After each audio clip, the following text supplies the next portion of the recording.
Oh, it's a guardian goose. Look at that goose, it's waiting. It's plotting something all on its own in the middle of the road right there. What are you up to, goose? Do you reckon it'll attack me? Or do you reckon it's more concerned with the little planes that are flying about? Let's see what happens.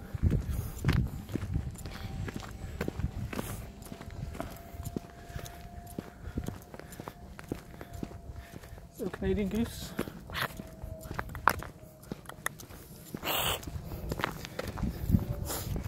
And it just hissed at me. Hello ladies and gentlemen, it's UK Field Ninja back again. Hope everything's good and you're all doing alright. So thought I'd come out and have a little bit of a sit this time rather than just kind of like wandering about. Nah. See, whilst we still have it before it all runs out, we'll come out in the beautiful sunshine,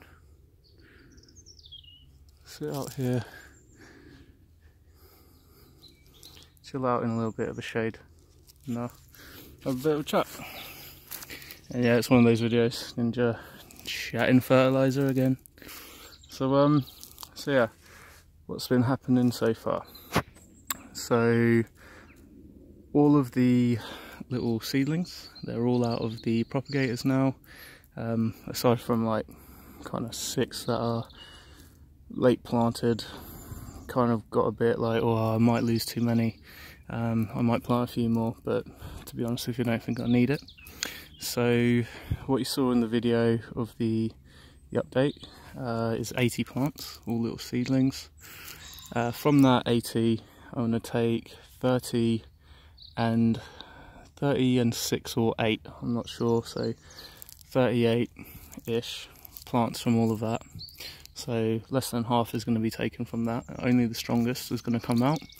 I'm going to take 3 males, 4 males, probably 3 males, 4 females, and grow them for seed, for the project of getting the plants to become naturalised so they can grow out here, just like the weeds, which is coming along nicely. So hopefully, if everything goes to plan, we won't end this year like we ended last year, which was savage. But trial and error, live and learn, it's all part of the game. So yeah, that's that bit. We've got quite a few new subscribers, so if you're new to the channel and you're watching the videos and whatever, welcome. Hope you're doing alright. For the sake of sounding like a broken record,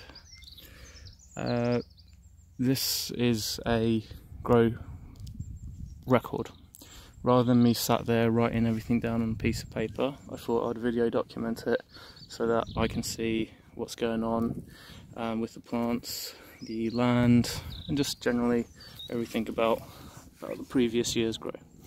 So I know from that I'm ahead of where I was previously in the last couple of years, so that's a good thing.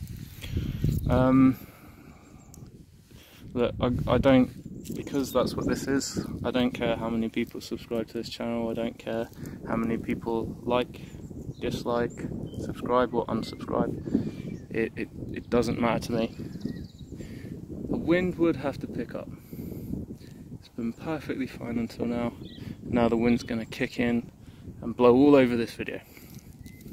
Sweet. Alright, give me 2 seconds. It was fun.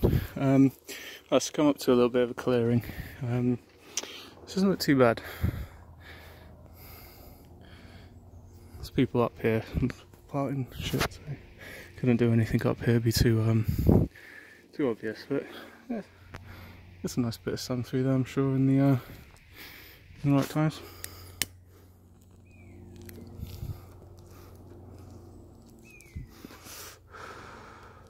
Right, so on to chatting shit. Right, so I got asked the question, and I said, I replied to it to say, yeah, I'll tell you, but that's about as much as I can say. So the question was basically to go through growing weed. Like I've said before in previous videos, I stay away from the forums for this exact reason, that as soon as I say something, 20 other people will come in saying, no, you're wrong. And then 5 other people will come in and say, no, you're wrong. And then 4 other people will come and say, you're all wrong, I'm right. So, do you know what I mean? I can only tell you what I know. If it's wrong, it's wrong. If it's right, it's right. It's not here to fight and argue. Okay. Right. So, this plant, in essence, and it's very basic, comes in 2 forms. You have the photoperiod and you have the rudialis. These are the 2 types that are commonly sold by seed banks. There are others, like for example hemp, and then within that you have the various different species. So not species, different phenotypes. So indica, sativa. And then in those you have even more, because there's in essence infinite possibilities for what this plant can become. That's why you see 100 million different types of strains. Right. So you've got your choice. You choose autos.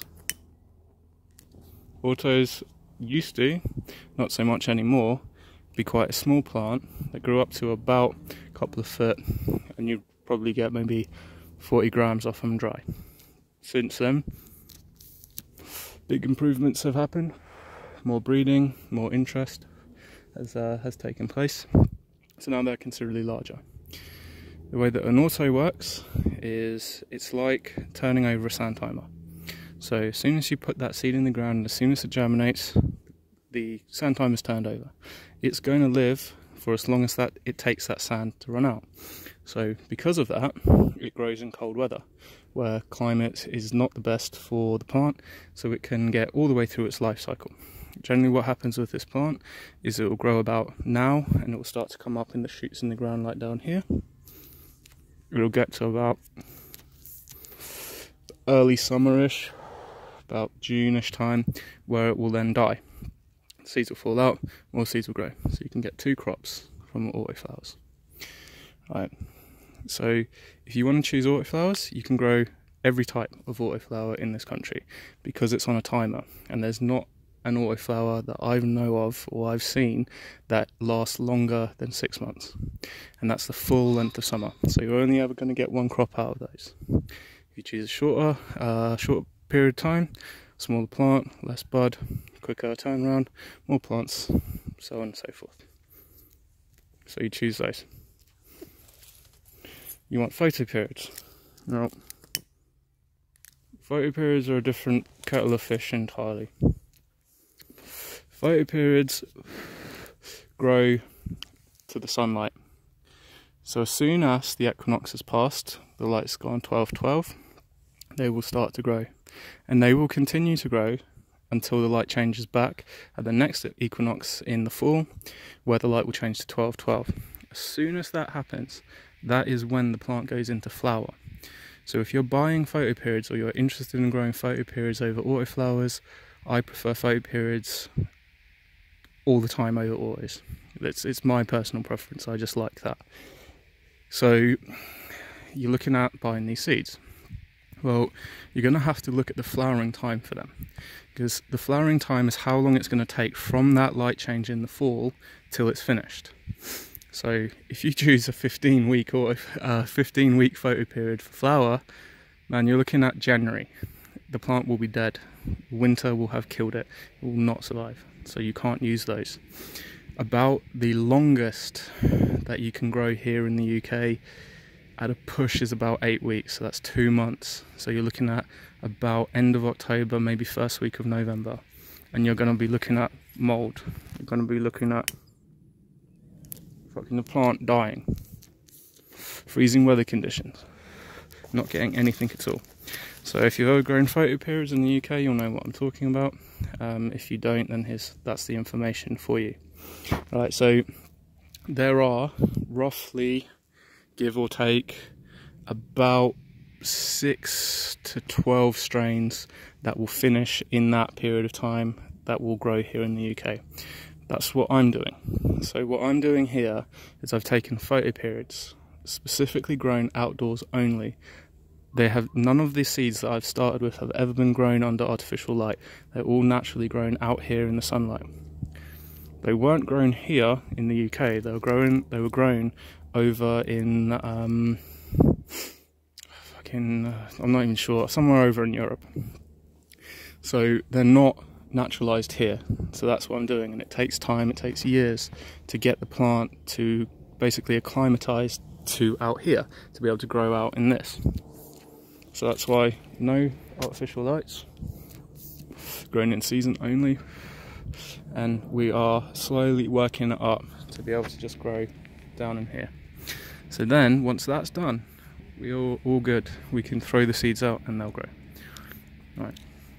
So you pick and choose whether you want photoperiods, the smaller selection, or the massive selection of autos. Now, germinating seeds, man, there's a million videos on YouTube showing germinating seeds. I have my own way, everyone has their own way. You're going to have to find your own way about it. Until you turn your hand to it, mate, you're not going to learn anything. You can read books all day long, but until you actually make an action happen, you're not going to learn anything. So I'm not going to talk about germinating seeds. Fertilizers and nutrients. You want fertilizer and nutrients? Well, it's a plant. It needs food. You're going to give it feed. I will leave it to you to go and look at nutrients. It's NPK. That's all it is. That's what all plants use is NPK. Everything else are additives. You can go and spend thousands of pounds on gallons and gallons of shit that they sell from these companies, which is only, at the end of the day, NPK. Nitrogen, phosphorus, potassium. That's all it is. So you can go and see, and you're going to look. It's like growing any plant. You want to grow tomatoes, it's the same thing. You want to grow spinach, it's the same thing. What is different is the conditions that each plant needs. So if you try to grow this in seriously acidic soil or seriously alkaline soil, the plant will die and suffer. You have to get that pH right.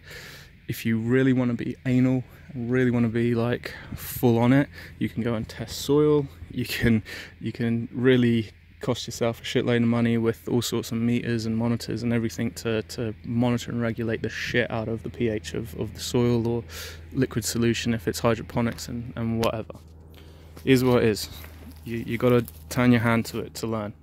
You got to make mistakes to make improvements. As last year was a fucking clear example of that. Right, so it's NPK, that's feed. Pots is a pots, soil is soil, does the same thing. Obviously, different mediums. If you want to try and grow in clay, then you're an idiot. If you want to try and grow in sand, then again you're an idiot. You've got to have a mix. It's got to be loose for this plant, so it's not got to be cloyy, clogged up, too thick, too thin. Just nice soil, stuff that's going to run through your fingers that feels like good dirt. So really, that's about all I can tell you just by saying. So I hope that answers your question in whatever respect that might do. The other thing that I keep getting asked is about the strain. What strain is this? It's just my own. I'm breeding it. You can't get this strain anywhere else. It's my project that I'm doing. It's a lot of research has gone into this before embarking on this journey. So you decided to yourself, right, I'm going to grow. I'm going to come out here and I'm going to grow some plants. I'm going to learn how to do this. Well, first off, you're not growing fruit and veg. You're growing something that's not exactly liked, shall we say, in this country. In other countries it's more liked than it is here, but you're going to find yourself in a world of shit if you get caught with a lot of plants. That amount of plants that I've got in the backyard, yeah, look at that. Yeah, some time for that, even though they're little tiny little baby things. So then you're going to have to ask yourself, what are you going to say and what are you going to do when that day comes for you? Well, my friends, that's what this is. This is my defense. This is me showing my intent of what I'm doing here. I do not sell it. I grow it in season only, when plants naturally grow. So I'm not growing it under artificial conditions. I'm doing this as nature intended this to do. I am a disciple of Jesus Christ.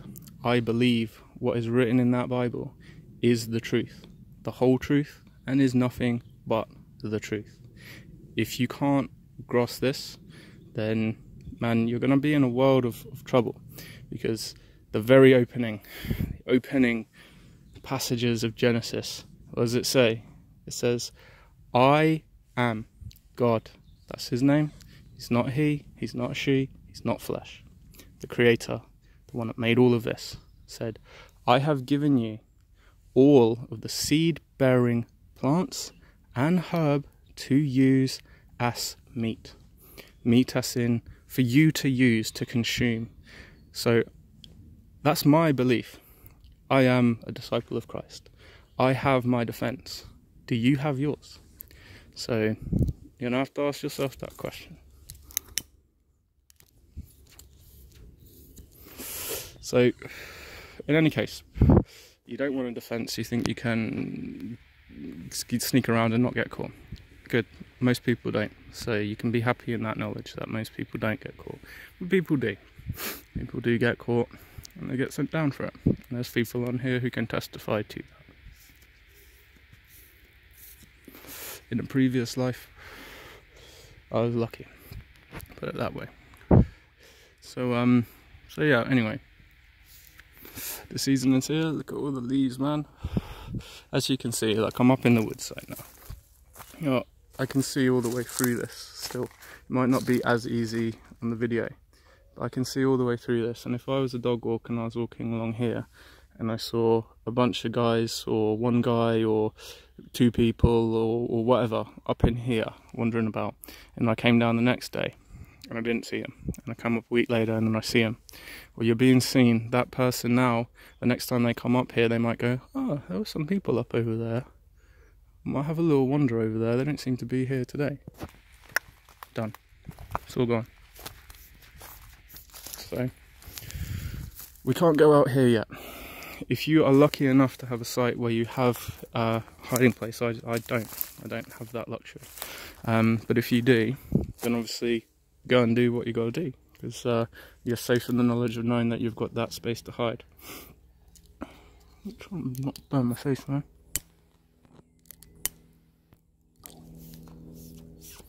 But it's so close, man. Look at this. It's so close. So close.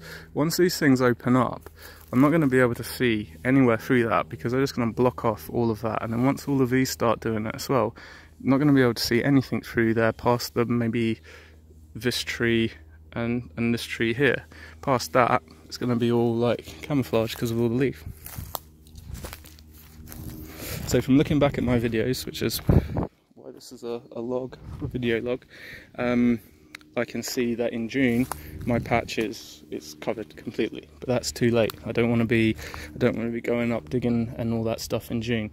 So having a look at previous videos to that, I can see that around-ish so in about a week's time, a couple of weeks' time, there'll be enough cover for me down here to be able to get into, well, not down here, but out here, for me to get to where my site is and get in there and do all the work and whatever, in preparation for the plants to come out.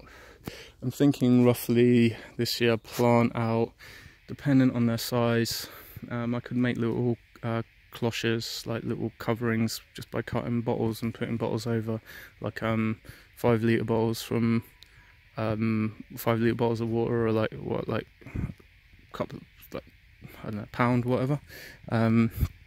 So yeah, I can get some of those and just pop them over the top of the plants and whatever, just to keep them a bit safer. Because it is, though it's warm, it's still nippy, and it's got that nip in the wind, and when the sun's gone it gets cold. So yeah, we don't really want to put the plants out while it's cold, but if I can put them out by maybe the 1st of May, hopefully, as long as this weather keeps up, because the last couple of days have been not great. It's been cold, miserable, raining, mist, fog, all that kind of stuff, so not the best. So yeah, hopefully, so I reckon about a week, 2 weeks time I'll be out digging up all the holes and whatever, and then in about second week of May, depending on how big they are, I'd prefer them to be above their 4th node, and go out and plant them, and then they're in the ground ready. So yeah, that's the plan anyway. We'll see how it goes, because hey man, shit could happen. It could end up worse than last year. It could end up better than last year. All it is we're doing it, so it's getting done. Whatever happens, it's out of my control. I'm not growing in a closed environment where I can control the situation. So yeah, Ninja chatting fertiliser again. Anyway, ladies and gentlemen, it's UKFN Ninja. See you all later.